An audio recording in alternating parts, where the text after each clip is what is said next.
ఇప్పుడు మనము బీరకాయ ఎగ్ కర్రీ చూపిస్తానండి. ఇప్పుడు మనం బీరకాయలు తీసుకున్నాం కదా, కారం, పసుపు, ఉప్పు తీసుకున్నాము, 5 ఎగ్స్ తీసుకున్నాము. మనం తిరగమాతకు వచ్చి ఆవాలు, కరివేపాకే తీసుకున్నానండి. ఇంకేం పప్పులు ఏం తీసుకోలేదు, శనగపప్పు, మినపప్పు అవి ఏం తీసుకోలేదు. ఎందుకంటే అవి ఎగ్ వేస్తున్నాం కదా, అంత తగులుతూ ఉంటుంది, బాగోదని. ఇప్పుడు అల్లం వెల్లుల్లి పేస్టు 1 స్పూన్ తీసుకున్నానండి. జీలకర్ర పొడి అండి, ఇది వేపి నేను పొడి చేసి పెట్టుకున్నాను కదా, అది 1/2 టీ స్పూను. బీరకాయ కర్రీకి చూడండి మగ్గుతూ ఉంది. ఇలా బాగా మగ్గనిద్దాం. ఇప్పుడు మనము దీంట్లో ఆయిల్ వేసుకున్నామండి. ఆయిల్లో మనము కరివేపాకు, అల్లం వెల్లుల్లి పేస్ట్ అన్నీ వేసేసుకున్నాం. అన్నీ వేసేసుకుని ఇప్పుడు మనము ఉల్లిపాయ కూడా సన్నగా తరిగి పెట్టుకున్నాం కదా, ఇది కూడా వేసేద్దాం. ఇది కూడా వేసేసి ఇది బాగా వేగనిద్దామండి. బాగా వేగి ఇది మనము బాగా మరీ రెడ్గా ఏం ఫ్రై కావట్లేదండి, ఇలా అయింది కదా.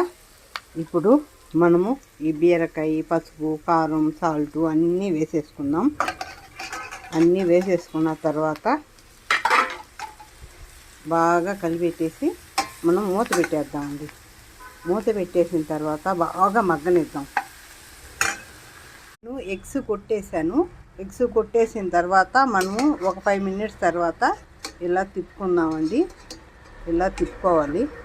ఇలా ఒక 2 టైమ్స్ ఇలా తిప్పుకొని ఆ తర్వాత